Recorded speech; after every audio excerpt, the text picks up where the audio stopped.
Hello, everyone. Welcome back to episode 10 of the EFL Magazine Business Podcast. Today's guest is Tyson Batino. Tyson is originally from Hawaii and now lives in Tokyo, Japan.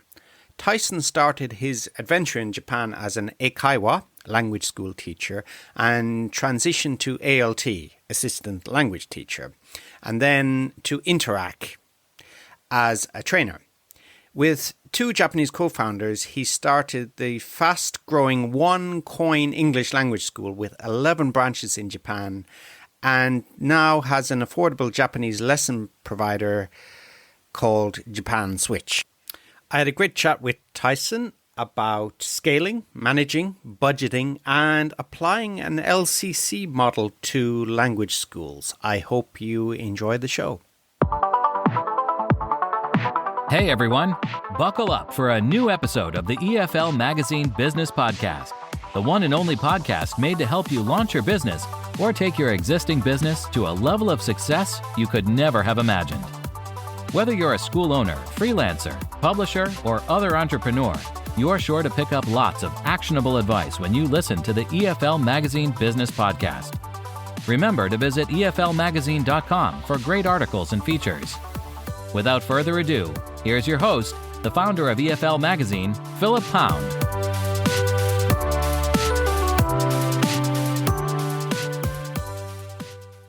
Welcome back, everybody, to the latest EFL Magazine Business Podcast. We're really getting through them now. And today I'm really delighted to have Tyson Batino. Tyson is the co-founder of OneCoinEnglish.com and JapanSwitch.com. He also has another website for people who want to get a job in Tokyo, and it's BFF, Best Friends Forever in Tokyo, BFFTokyo.com.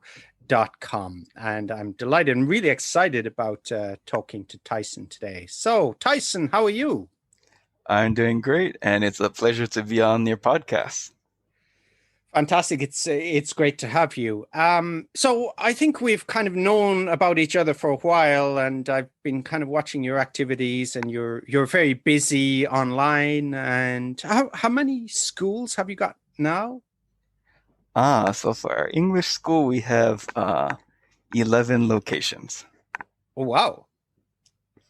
And So I haven't been keeping track so much then if you're down to 11. Oh, tell me about your locations, where you're located. we're located in Tokyo and Yokohama, but we have locations in Ikebukuro, Shibuya, Shinjuku, Ueno, Yokohama, Kichijoji, Irabashi, Ginza, Sangenjaya, Oh, and Gotanda. And I might be forgetting one. mm-hmm. So for those of you who live in Japan or live in Tokyo, you're like, aha. For other people, maybe it's like, what did he just say? It's very impressive. So tell me a little bit about your first school. Where did you found your first school? Where did the idea come from? So our unique story is that our first school was actually technically in Kabukicho. So on paper, on the address, it was Kabukicho, but we called it our Shinjuku school because we were right between Shinokubo and Kabukicho, but we're on the Kabukicho side, for those who know. It's the red light district of Tokyo. So not exactly the best location to start your school. But how it worked was my original partner, he had a Korean school at the location. And they are actually the biggest Korean language school in Japan with over 5,000 students. Yeah, they're called K-Village. That is correct. And I think they have 10 schools all across the nation. But anyhow, they had a lot of success with that. And they're like, why don't we just try English as well? Then how it worked out was someone I was managing at Interac was actually teaching for them. And they wanted him to run let's say, the hiring, training, management. And he's like, hell no. That's like way above my grade. Like, I can do the teaching, but I can do great, amazing lessons, but anything other than that. But my manager, who's really great, is quitting his job. He's going to travel for a couple months, then come back, and he doesn't have a job lined up yet. So you guys should definitely meet him. And I met them, and I met the two other founders. And from my end, I get to work with two successful business owners. So even though the original pay, I think I didn't make any money for 3 months. And I think I only made like about maybe $10,000 or $15,000 my first year. A significant pay cut, but the education was like getting an MBA, so it was definitely. So in the end, it turned out to be the right decision. But that's kind of the founding story. Okay, so you took a significant pay cut. How did you absorb that?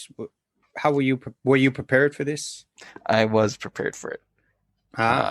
It's when I was teaching as an ALT, I did a lot of privates and saved a lot of money, and also saved money while I was working at Interac. So I had about 2 years worth of savings ready to dive into entrepreneurship.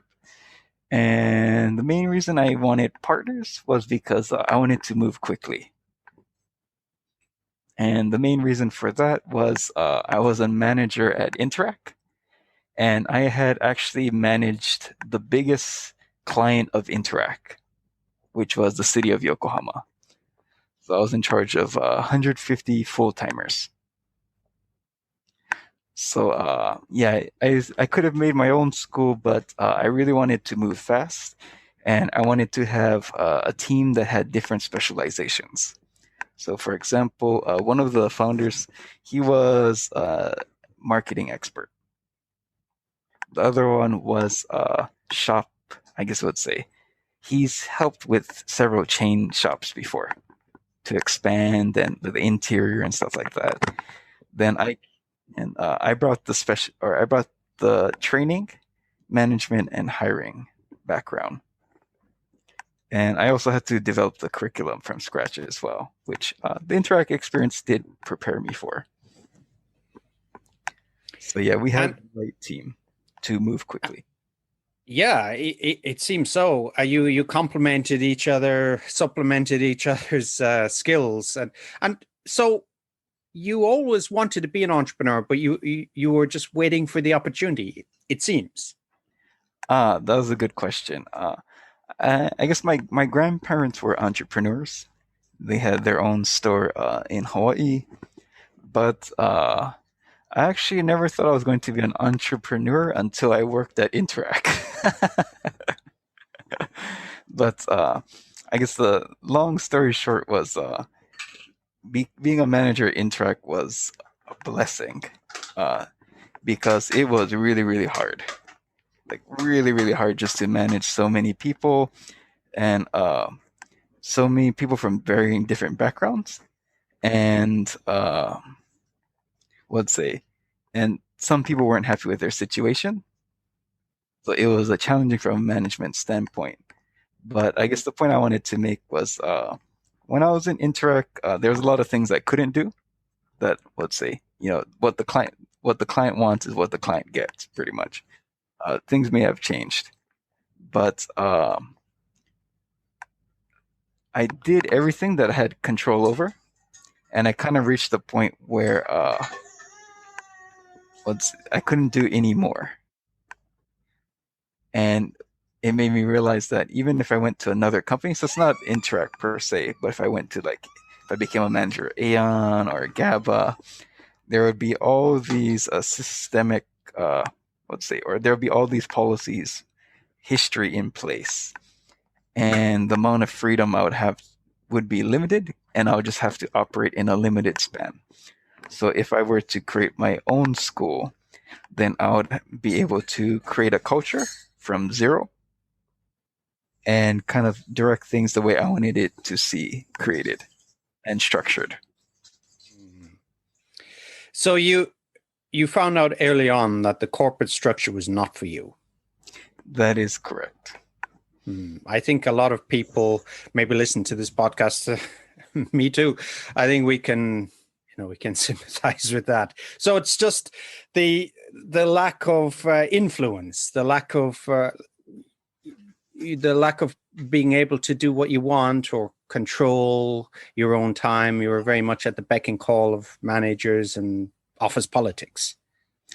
Yes, and I think in a lot of cases too, like I would say, I think profits are very, very important, but I'm very hard on culture and product.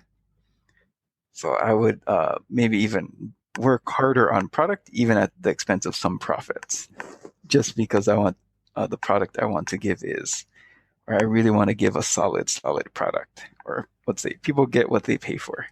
So they pay. So tell me a little bit about that then, about culture and product. Can you go into that?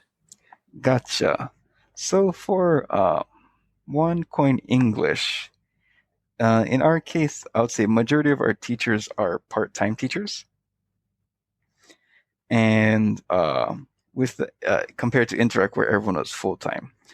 But because our teachers are working part-time, I would say the amount we pay per hour is on the lower end. But because of that, I felt that we had a responsibility where they would get much more in terms of coaching, education, training, so that even though they may not make as much as someone who works at GABA per se, but after working with us, they'll be in a good situation for getting full-time employment somewhere else. So we've had a lot of success cases actually, where like I think some of our former part-timers even make more money than I do. Oh, really? Can you give me an example? You don't need to name names or anything, but I think several in sales. Oh, and one jumped from part-time teacher to high-performing recruiter. Oh, I see. Can be lucrative. I would say it's there's only 3 or 4 of them, but still, I think it's more than one, so I'm happy about that. Okay. So your background, Tyson, tell me a little bit about coming to Japan and why you decided to come here. Are you from Hawaii originally? That is correct. So okay. I'm half Okinawan. Oh. And went to university on the mainland. Wanted to save some money for a couple years, so I decided to come to Japan. 16 years later, I'm still here. So I wanted to. Actually, I'd probably prefer living in Okinawa to Tokyo, but I guess I like challenges, and I think I might. Even though I prefer living in Okinawa, I need to live in Tokyo for now because of all the economic opportunity and challenges competing in the big city. And you came to Tokyo, and what was your first job? You were involved in HR, is that right? That's your background. Oh, I taught in Eikaiwa for about 18 or about 1.5 years. I was an AOT for about probably 4.5 years. Then I got the HR manager position for 3.5 years. Then I've been doing One Coin English for about 7 years now, or 7.5. So it took you 16 years to be an overnight success. Pretty much. So yeah, you tell me about you started One Coin in it's 7 years already, and you're now at 11 schools. So that is correct. How? Because in Japan, if for those of you outside of Japan, there have been some notable cases of schools expanding too quickly, haven't there? English schools, and it didn't work so well. I can think of one notable example. So tell me a little bit about your expansion plans and Gotcha. So it's in terms of schools over expanding, I think usually what happens is they either get a huge loan or they get a huge injection of funding to expand rapidly, and they kind of go crazy. In our case, we have been aware of that, but we've been going at a slower pace. So I'd say adding maybe 2 to 3 schools a year.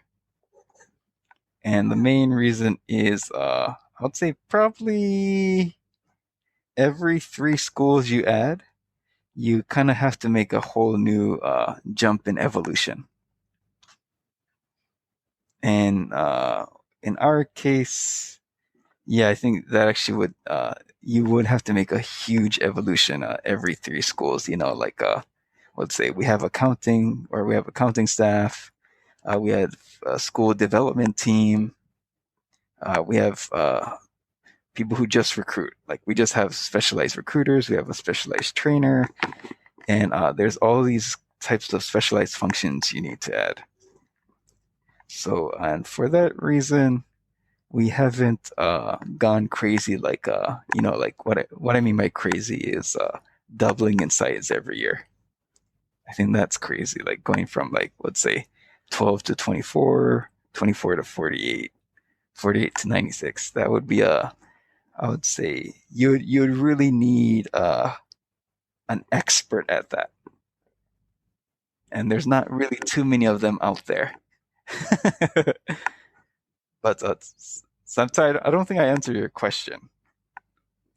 I think you did, but tell me a little bit about expanding. Then it was really interesting what you touched on there. There's different levels, different thresholds. The business has to, transform in regards to hiring and people that you have. So you start with one school. You correct me if I'm wrong, but my idea would be that it's kind of all hands to the pump, and so you have a few staff and some people do a little bit of recruitment. You yourself maybe would do this, that, and Yeah, paint a door if needs be. I think, But then you begin to mature and you so need to take on kind of specialized how staff. it worked. I'll say at the beginning, I did teaching. I made the curriculum. I also did reception. I collected the monies. I made some of the initial processes. Picked up the phone in Japanese. Uh, Pretty much did what needed to be done. Then I think around the 3rd school point, I had kind of an assistant, and I greatly reduced my teaching to like maybe, yeah, I think at first I was doing 20 hours a week. Then after 2 schools, 10 hours a week. Then I think 5, around 3 schools. Then I really focused on making the curriculum and training program. Then I think probably around the 5 marker, I really focused on a solid recruitment. Just let's say having a recruitment tracking system. I guess it's called like pipeline. Making a solid recruitment pipeline, setting up the software for it, trying to automate everything as much as possible for recruitment. Then at that 5 marker, I could bring in my first recruiter because we're expanding pretty heavily at the time. I think probably once you get to the 8th school point, that's when the HR management systems begin to break. Then in that case, yeah, I would say the 8th school marker is really, really, really hard. The main reason for that is many teachers, to become a good manager, it's really, really hard to become a good manager. And in our case, we have one manager at each school, one teacher manager, and trying to get everyone on the same page, and also trying to get everyone on the same growth trajectory, like communication skills, leadership skills, management skills, and it's gets really hard. I think when you have less than 8 schools, you can kind of give a lot of attention to people. And if someone is lagging, you can kind of give them extra attention. But once you get past 8, you kind of just need people who can learn quickly and grow quickly. And I think if you try to make it past 8 people with who was let's say they were a teacher, they became a manager, and they're just like, I want an 8 to 5 job. You probably won't be successful because they can't learn fast enough and they're not motivated enough to make all those jumps to becoming a good manager. And just to give you an example, my case, when I made the jump from teacher to manager in Interac, I studied 2 hours every night in addition to doing 1 hour of overtime work, like studying management. Just because as a manager, you have a responsibility to take care of your staff. And if, let's say, I don't know how to manage or I don't know how to help them reach their goals and, let's say, the future self they want to be, then, let's say, I'm kind of wasting their time in a way. So, so long story short, I think it's pretty easy to get to 8 schools, but making it past 8 schools is, you don't really see too many places who do it very well. Because their skill sets begin to break down. And you have to, pretty much every 3 schools, you have to reinvent yourself in some way. So to go over it, it's, I would say around 3, you really need a solid curriculum. Around 5 and 6, you really need great recruitment. Then around 8, you really need great management.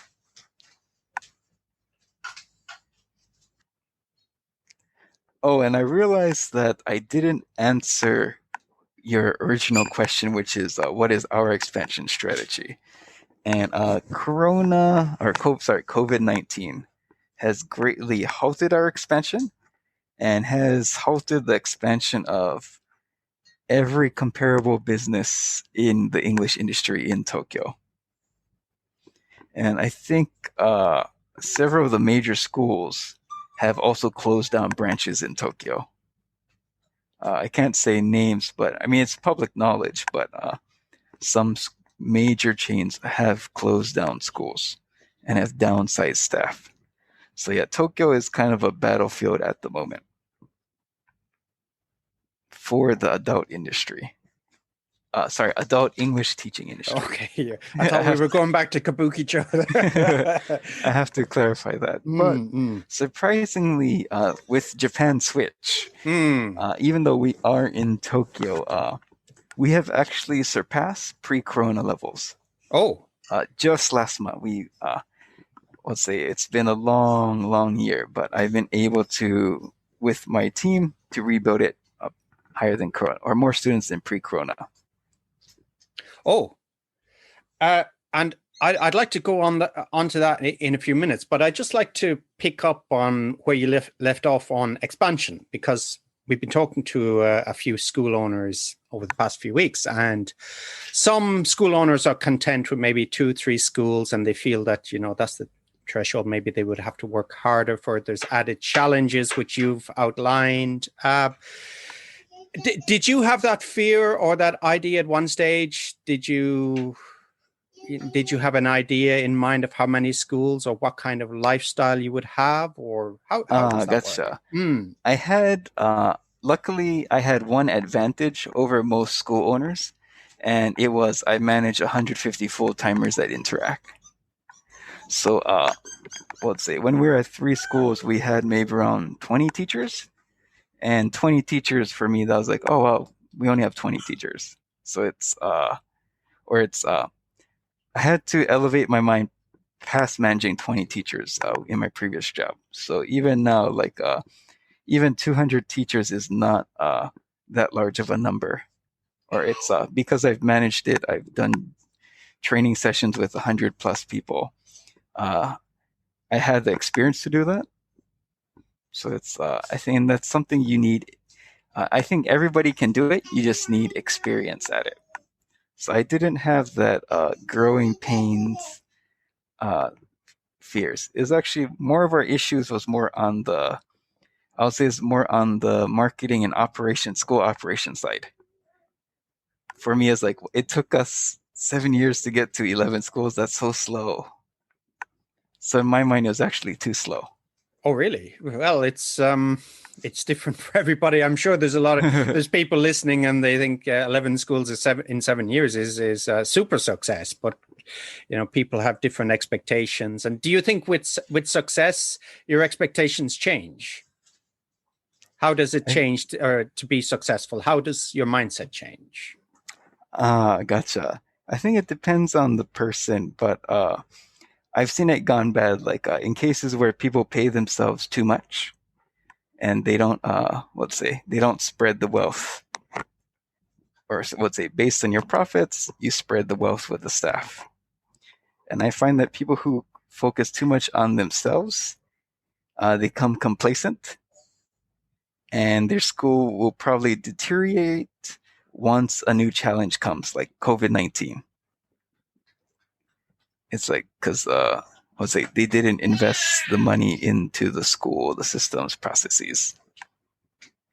So I've seen that case happen a lot, where they don't invest, or I would say they just keep too much for themselves. But in my case, I mean, from the beginning, we wanted to go national, and that's how they enticed me to join. And if it wasn't national, I probably would not have joined. I see. So that was your motivation. You wanted the money was.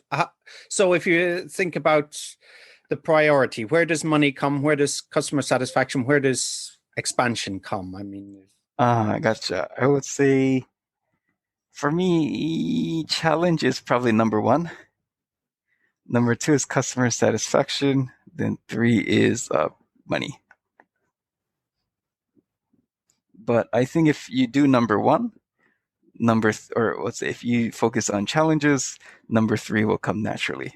And I think that not just you, Tyson, but the last few people I've interviewed, they've said the same thing. And it seems to be, I don't know, a factor for success. It's either, expansion or customer satisfaction. And then, the success naturally comes. It's a byproduct, isn't it? Yes, definitely. In your case. So how do you achieve excellence then in your school?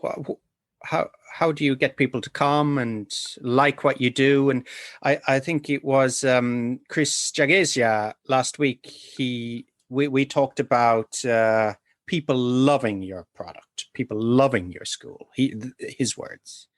Gotcha. I think in our case, the reason One Coin English did so well, which was or the thinking I went to in creating the teaching site, was you'll get the same quality lesson as Aeon. Like you'll get same quality lesson as the other big schools for 1/3 the price, 1/4 the price in some cases. So it's we don't have super veteran teachers who've been there for 10 years, but we have teachers who are good for a reasonable price. And I guess that's our secret. So you've undercut the opposition. Is that the? That is correct. Yeah, that's fair to say. But does undercutting on price, what challenges does that bring? Gotcha. So it's one, I have to mention why we undercut. It's the main one was the goal of the company was actually to get as much Japanese people to start speaking English as possible. And if we charge 6,000-7,000 yen a lesson, that's not actually possible to get as many people speaking as possible. So we wanted to get sheer numbers. And so that was the goal that led to the price. And sorry, what was the second question? I can't remember. But what challenges does that bring? Gotcha. Yeah, I think, like I mentioned, in terms of teacher management, let's say in some of the big chains, they might pay maybe 280 or 300,000, and usually if they pay that much, they don't really care about each individual teacher. They're like, I'm paying you, so do the job and shut up. Is kind of like the mentality of a lot of the big schools. But in our case, because we're not paying above market rates, it's we have to treat each employee importantly. and invest in them as well because they have other options. And so it kind of changes your mindset on there. Also, it's even though undercutting is dangerous because you have a lower profit margin to work with. But in our case, it also protects us in a way, meaning that it's really hard to copy what we've done. Our business model has been copied over 8 times. Oh, by your competitors? Yes, there's even like sites called like OneCoin-English. There's people who've even copied our name. Like I think if you look online, I won't be saying names, but we've actually been copied. They created headaches for us, but usually it ends up never working out because you have to really get the operations management. Everything has to be solid. So everything has to be lean. Yes, very in your lean. organization. Yes. Yeah. Mm. So it's so I have a lot of founder friends. Like they had a big amount of savings and they blew everything, and like they'll tell me how much they spend on things, and I'll be like, "Oh my God, are you insane? Like, what you spent 30,000 for that?" It's like, oh my God. Or like one example is like let's say visas. Like I know how to do the visa process. We don't need to.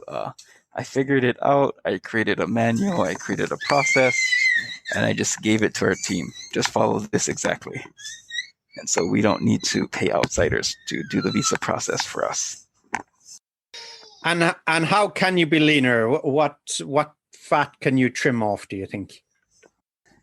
So one good strategy for being lean is, I'll give one of our secrets, but in recruitment, we use calendar software where, sorry, my daughter's having a lot of fun in the background. But yeah, so for recruitment process, one of the things I introduced was we would give a person the link and they book us in the calendar. And the calendar sends them reminders before the interview. So they sign up, let's say they book the date, the software sends reminders, and it sends them a link to the video chat. So it eliminated the need to send an email. Or like say, like, what days do you have free? What time do you have free? And like in our case where we were interviewing around, I think we're doing like 80 interviews a month. Yeah. So imagine 80 interviews and you eliminate that system. The other case example is for Japan Switch. We usually do around 4 consultations a day. I think last week we had like 8 consultations a day. So let me explain. Sorry, Tyson, for breaking in there. Japan Switch is your Japanese school, is that right? That is correct. So yeah, I didn't explain it earlier. I didn't mention it, maybe. Yeah. So I just mentioned Tyson has 11 English schools, but he also has some Japanese schools in Tokyo as well. When did you start Japanese Switch or Japan Switch? Sorry. Yeah, Japan Switch. We started it 2 years ago. Oh, okay. And since most of the listeners are school owners, it's I think you'll understand the beauty of it. But our English school runs from 1 p.m. to 10 p.m. at night. Just because we're in the big city, there's a lot of students who want to study at night. So we made the decision to create a Japanese school or provide Japanese lessons from 9 a.m. to 1 p.m. So in order to maximize the usage of our school space, we opened Japan Switch. So we're actually only open on weekdays from 9 to 1 p.m. But it was it was actually a really good decision. Like it has helped us to increase our sales and profits since we already have the space. Yes, exactly. So if there were a school owner, if there's a school owner listening, so how can we can you have some other ideas for maximizing that space? So when it's idle, you're not making money. So Yeah. what can people do? We, depending on location, we also do rental space in Tokyo. So people can rent the space, and let's say you could probably make a few $100 a month. But you just have to be strict. Some people, I'll say 95 to 95% of the Japanese customers are excellent. 5%, this applies to anywhere, not just Japan, but yeah, 5% can be a big pain in the butt. So you just have to have strict rules. So that's some tips for maximizing. But sorry, I think the point I want to get about Japan Switch is we do around 4, and in some cases we did like 8 consultations a day in January. This January has been crazy, but we use the same formula where the students book in our calendar. They book a date in our calendar, and they choose the times. So rather than trying to find the perfect time, they choose the time. It makes everything go by so much faster and smoother. And in our case, they can book the date from the inquiry form. So they go to send an inquiry. They can book a time for the online school. Okay, so that's shaves off, or that spares the need for emailing, phoning, following up with social that is networking. And I think the key point is, let's say, to do a consultation, there's a lot of steps involved. A person sends an inquiry form. We confirm the times, or like they give us some times. We send them some times back. And sometimes it takes 2 to 3 interactions just to choose the time. Yeah. Even when we were organizing this interview, it was the same, wasn't it? So Calendly maybe is a good option for some people who don't use it. That is correct. Yeah. Calendly is a good option for recruitment. Actually, I'll plug the company that we use because please do. Yeah, I was moving in that direction. Yeah, it's great customer service, but it's called APPTOTO, AppToto. PTOTO. Okay, so AppToto. Yeah, it's very good. The only downside is if you have listeners, I think in Korea. Actually, it's really great in Korea and like Taiwan. It has SMS reminders built into it. Japan, it doesn't have SMS reminders built into it, but yes, you can send people before the consultation. It'll send them an SMS reminder for those in Korea and Taiwan and China too, I think. Oh, okay. So we'll put that in the show notes as well for the listeners. So, tell me a little bit about your students. So you've undercut the opposition. You're quite. Would you use the word cheap, or would you quite price effective? Yeah, you like that word cheap, or is it okay? I'll say we're very. I'll say we're cheap.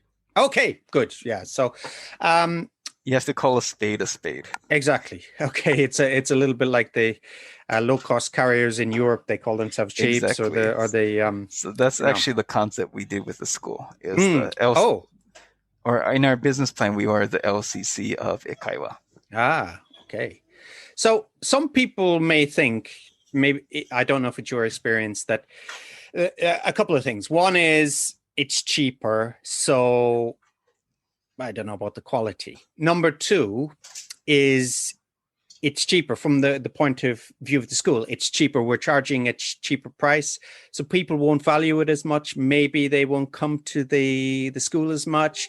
Maybe their perception of another school who provide the same teaching or even inferior teaching to you are somehow better because the price is more. Did you come across those difficulties? Yeah, that's a very good point. So in our case, we actually had we had that problem where people were like, the price is too cheap, so the quality must suck. And so we actually had trouble acquiring customers because it was too cheap at first. But after gaining a lot of reviews, we've been on national TV several times. Actually, last week, we're just on a TBS drama they filmed at our school. Oh, really? Oh, I did And see something about that. We can put a link to that as well in the show notes. I didn't. It's kind of politically incorrect, but I've never been chosen to make one of our 5 to 6 national appearances on TV. But one day I hope they'll choose me. But I won't say my race, or I guess I'll say I'm actually half Okinawan. But anyhow, I've never been chosen, but it has brought us good publicity, so I can't argue as an owner. Okay. Okay. Do you want to go into that or shall we move on? I guess I'll mention one thing. It's depending on the show, it has a huge difference. Like we've been on I think it's called Getsuyo no Akashi, but it's a pretty famous show. We've been on there like 3, 4 times, and let's say like one of our teacher just does a lesson. And it hasn't been too effective, but we appeared on one show. It was seen by 8 million people, and I think we got like 100 students. Yeah, so I think one show can become a game changer, and like, yeah, it's even though it was like 4 years ago, it still has a great positive impact for our business today. So initially there's a problem. Oh, it's cheap. Maybe it's not that good. We won't go along. But then when you see it on TV, the testimonials are there on the side and there's good word of mouth and Yeah, I think we people have come. like several hundred testimonials with photos Oh, of student and teacher. fantastic. And your students, you mentioned earlier about adults and children, and the adult market in Oh, we Tokyo has don't. been, yeah. Yeah, we only teach adults. That was more, yeah. So that was children. Like, yeah, we actually don't teach any children at all. Was there a reason why you chose just adults? For me personally, I think for like the children's classes, I think probably 3 to 4 students per class is ideal. I don't think 8 students per class is ideal. And for our price point, we would probably have to have like 8 students.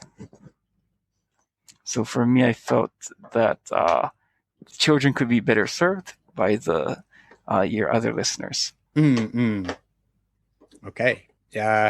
So we'll move on. Tell me a little bit about your work day. And I wanted to we touched a little bit on ownership and management. So through the expansion of your business, were you a little bit more hands-on now you've delegated this to other managers, or how has that happened? Oh, gotcha. So it happened. So actually, 2 years ago, I stepped down as HR director, and so I was in charge of management training and recruitment. But they call it succession planning. But I trained the person who would take over me, and I trained all the people who would take over me. And let's say I built all the manuals before I left, before I changed my position. But what happened was I knew HR, I knew training, but I felt that I didn't want to be tied down to only the English teaching industry. And I also, even though I was a board member, I didn't understand finance. I didn't really understand the balance sheet, let's say cash flow, profit loss statements. And I didn't understand that part. I didn't understand marketing. I didn't understand the operations as much because I was just focusing on the teaching, training, recruitment side. So I felt that to go forward as a board member and also to help me with the whole business as a whole, I need to learn those points. And then we came up with the decision that actually we should open a Japanese school or provide Japanese lessons. And yeah, just so I could get that knowledge. And it's actually, I think it was actually an excellent decision because I had to learn marketing from zero and like school operations and the finance end. So I felt that even if I were to go make another school, it's how to understand all aspects of the business and how to scale all aspects of the business. Except the operations. I think that's or I can scale marketing, training, recruitment, and management, but operations, I don't have, I think you need a certain type of brain for that. Okay. So somebody else or one of your partners can. Yeah, I think we'll have to find, it's such a rare skill, like someone who's a master of operations. Like, I've never met anyone in Interact or any of the other Eikaiwas who was a master of operations. Oh, what kind of person would be, well, if you've never met them, it's difficult to say, but in your mind, what kind of person would be good at operations? So I guess, like, for example, in marketing, let's say, how do we go from,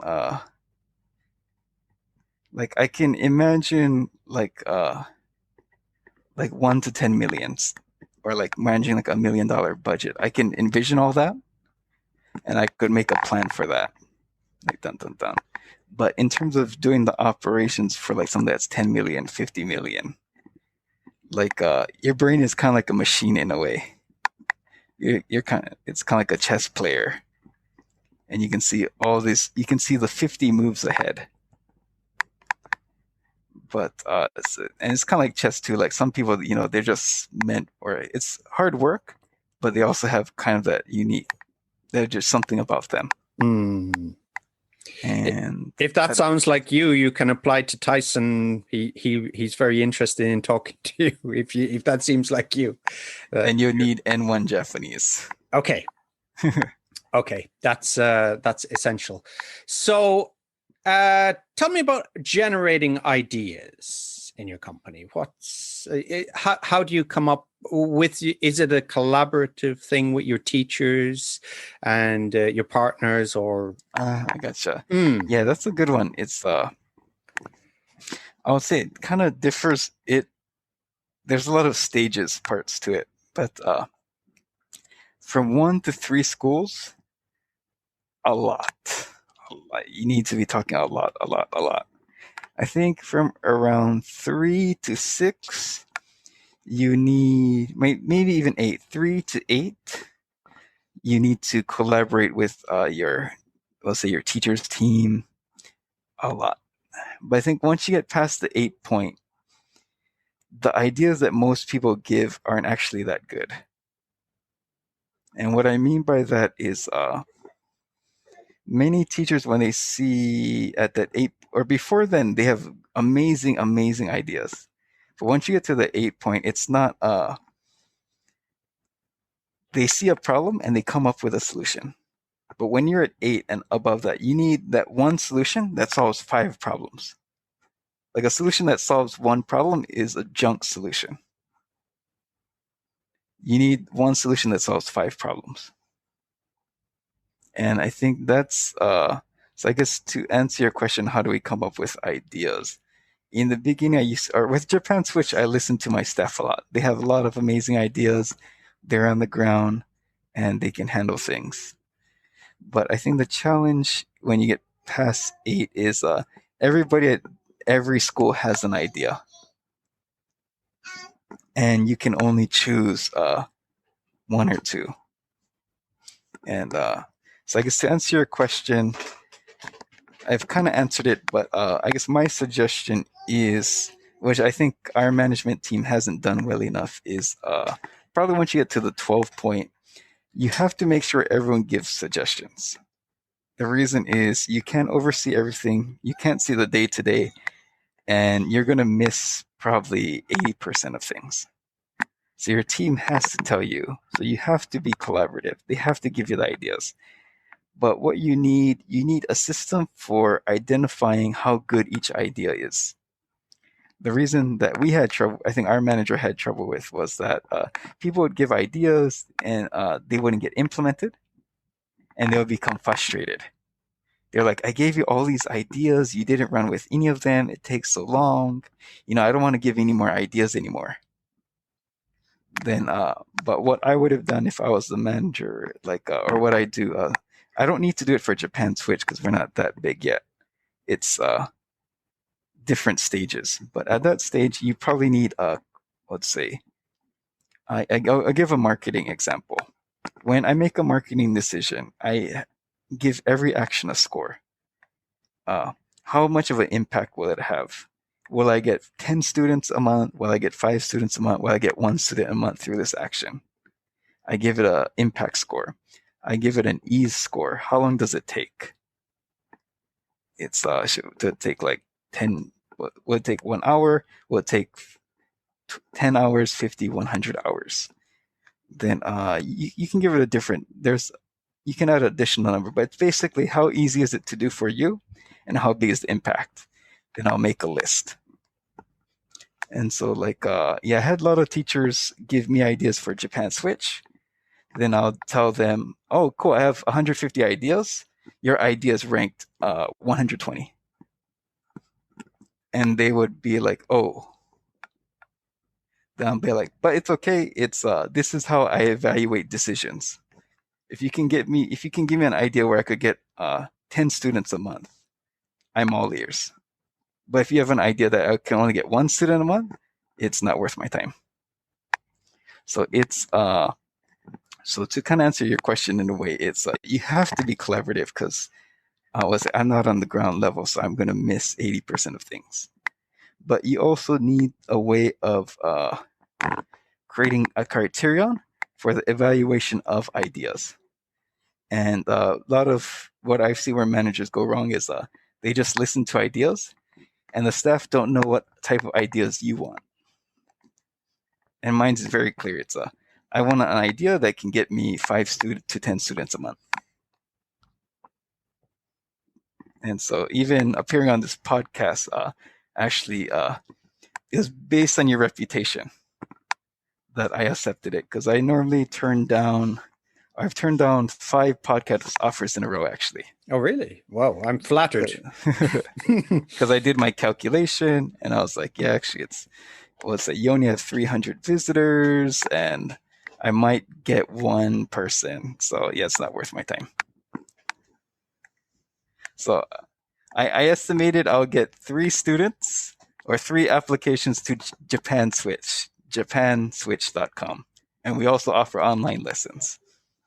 Well, what will happen is we'll put up the podcast, and let's say we'll come back in a few months, and you can email me and say, oh, Philip, I did get those 3, and we can put it up on the show notes at some later stage. And I hope that happens. Yeah, I hope so. That would be a nice experiment, actually, to run to see what kind of impact we're making. So I asked a few school owners that we've had in the past week this question about dealing with complaints from students. So I'd like to actually drill down a little bit more about that question. So what kind of complaints do students have? So for the Japanese school, one is they want us to provide JLPT lessons. Ah, okay. And so for those who are not familiar with Japanese JLPT, it's a Japanese proficiency test from N5, the lowest, to N1, which is the highest, which we mentioned a little earlier about Tyson's operations person. Sorry, please go ahead. Thanks for clarifying that. Yes, it's so that's one. The other one is like we want you to open up on the weekends. Then it's the other one is I want to do more free conversation, and I think the last one is I want to do more reading writing. And the 5th one is I want you to be more flexible in your schedules. And in each case, it's a customer education issue, and it's I think we could improve I think we should do more student onboarding, to be honest, because the open on the weekends issue, it's like we're very clear, like we charge a cheap price because we use the school during its off hours, and we provide those savings to you. The other one is we do fixed lessons, so the teacher gets paid if the student doesn't show up. So we do fixed lessons for Japan Switch, And in that case, we tell the students, like, let's say, if you want us to do flexible lessons, we'll have to charge you, let's say, or we charge them about 30 bucks, 3,000 yen. But if you want flexible lessons, you have to pay 5,000 yen, 4,500 yen.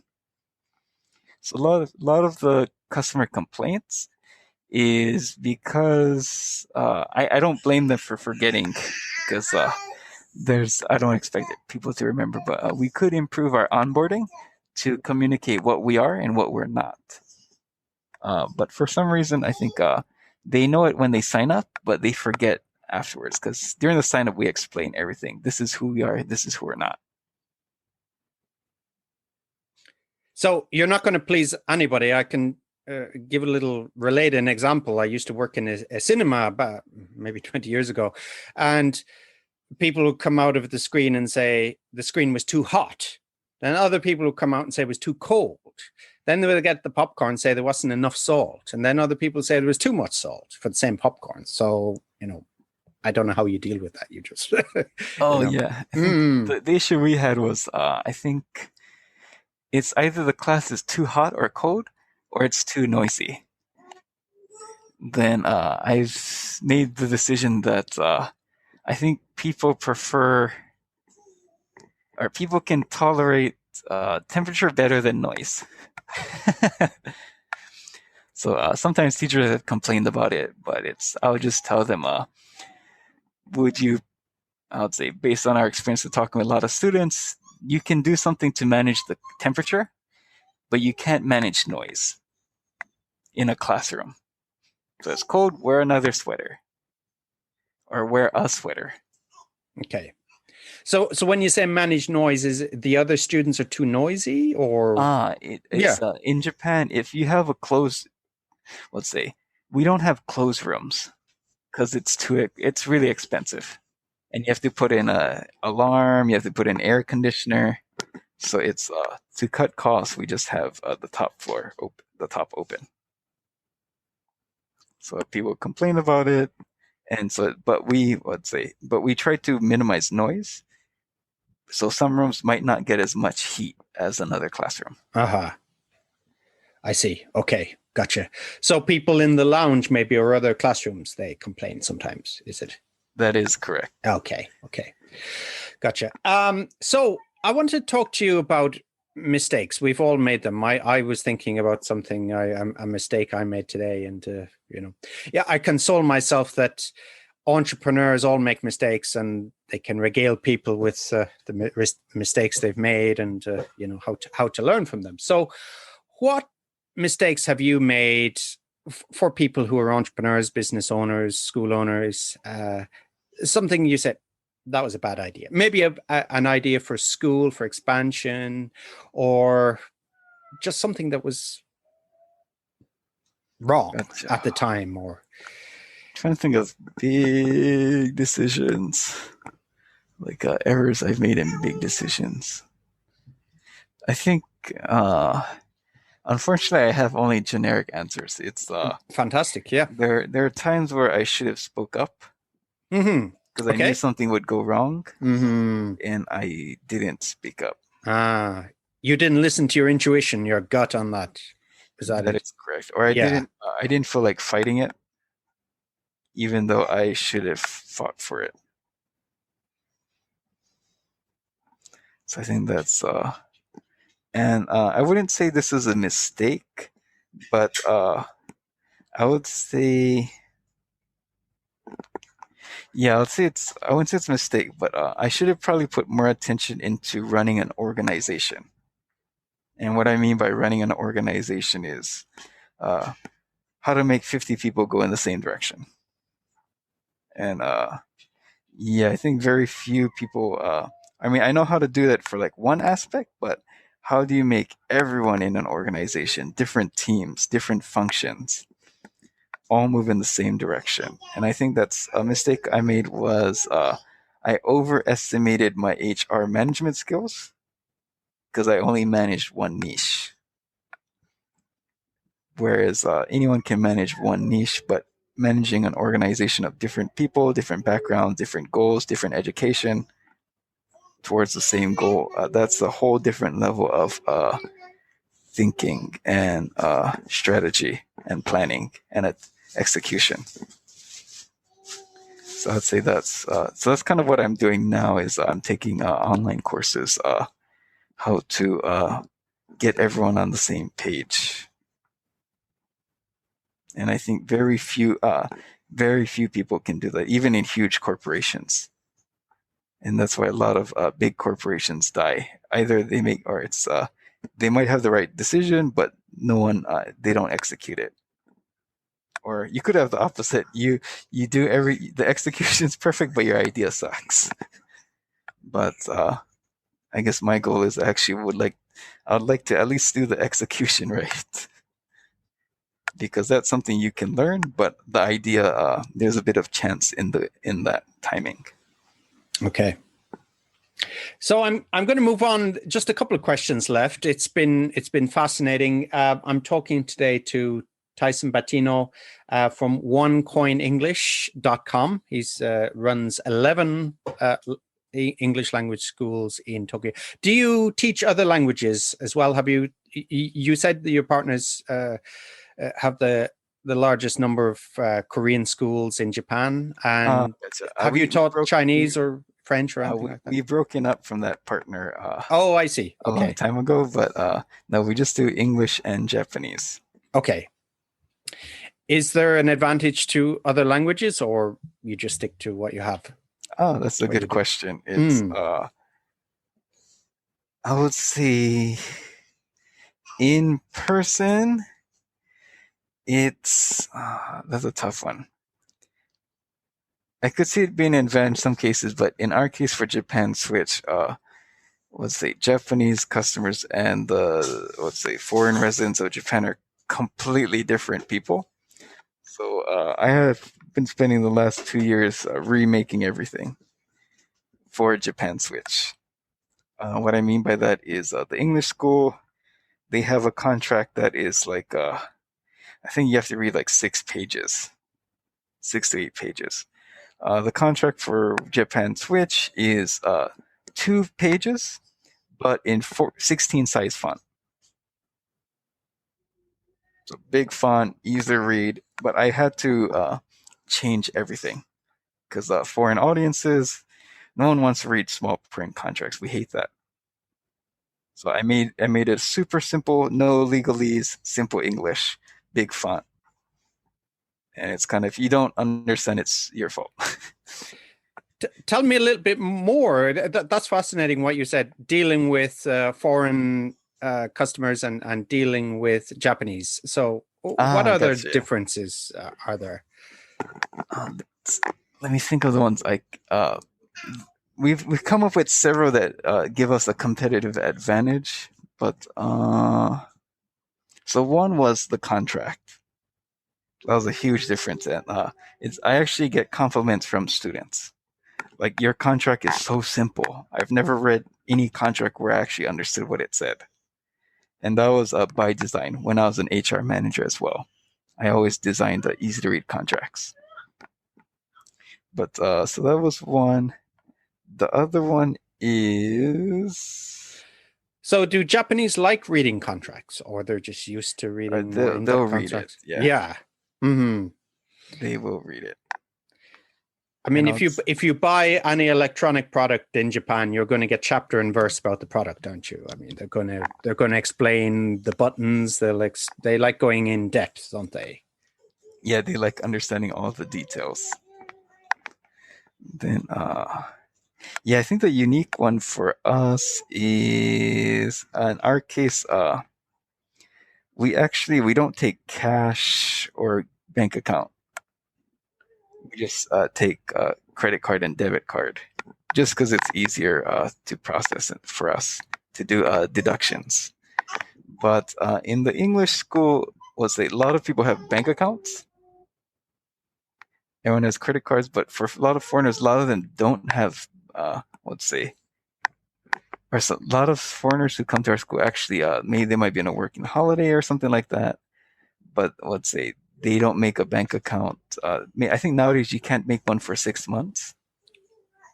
Yeah, I think it depends on the bank from my experience. Yeah. And I think if if you come through Japan with a company, they'll hook you up. You'll get a bank account. But if you're on a working holiday, it's postal bank might help you, but it's all in Japanese. So a good number of our students don't actually have bank accounts, which we found out. So we had to we changed it for a credit card and a debit card instead of just purely bank accounts. Because I'm pretty sure most of the owners here, they do bank accounts. Bank account collections is standard. I would think so. I mean, even if you join a dance club, I'm not a member of any dance club, but you'll get the standing order every month or direct debit or whatever, however they price these things. It's standard practice, isn't it? You sign up and it goes out your bank account automatically. That is correct, and that's the standard. But in our case, let's say probably, I think all customers end up being able to do it, but I would say probably 15% can't. So we've had to eliminate that. And the other unique one, which gives me a headache, but we have kind of like a how to succeed as a student. It's like a 1-page guide, 1.5-page guide. No one reads it. For Japan Switch, is it? Japan Switch. Oh, for Japan Switch, yeah. Okay. For the English school, everyone, like majority of people read it. I think theirs is like 6 pages long, and like a lot of people read it. But for Japan Switch, like even a super simple like 1.5 page, like no one reads it.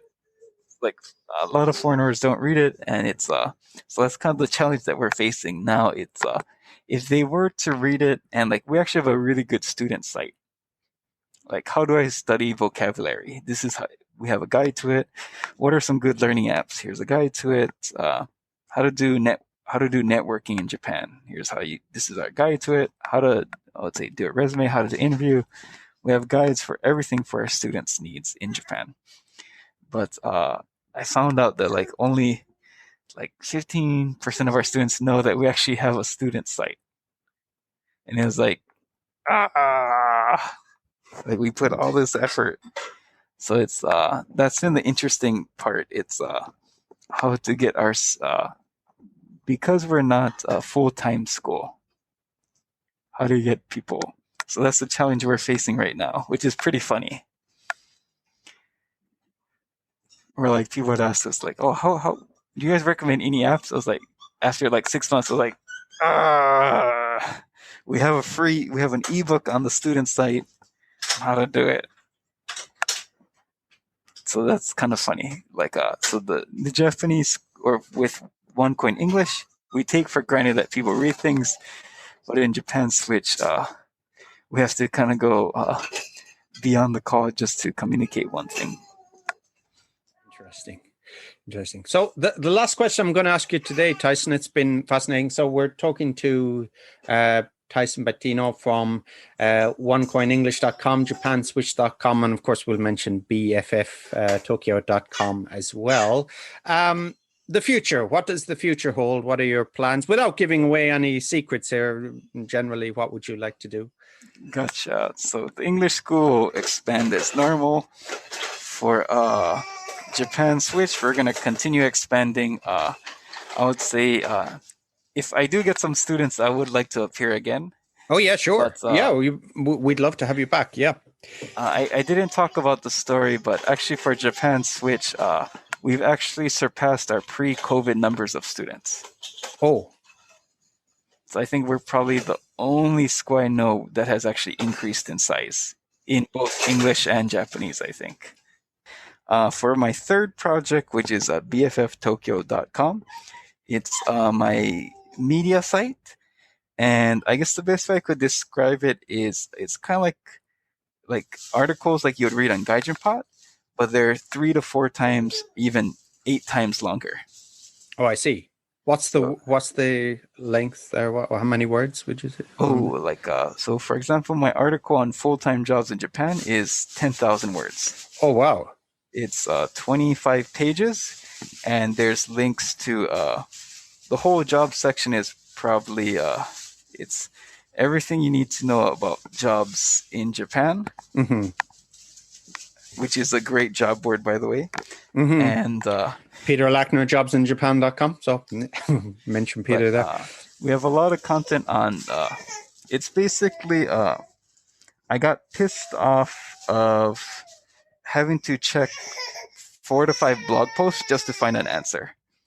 So I created, as part of my 10% free time project for my company. I have my 10% time, and I just created a blog. We get about 18,000 users a month. And it's comprehensive guides to jobs, learning Japanese, and licensing. Well, as we chatted about earlier, Tyson, we'd love to have you back at some stage. I've spoken to a few guests about this, and we have some other ideas for shows, maybe panel shows or troubleshooting, or we have some other ideas. And thank you for your time. You're obviously busy. You've got your schools and you've got your little one as well. She's very genki in the background. Very genki. So, Tyson, thank you very much. See you next time. Thank you so much, Philip. And thank you for anyone who's listened all the way here. Thank you for listening for so long. Thanks for listening to the EFL Magazine Business Podcast with Philip Pound. For more great advice and resources, check out eflmagazine.com. If you found this podcast helpful, be sure to subscribe so you never miss an episode. See you next time.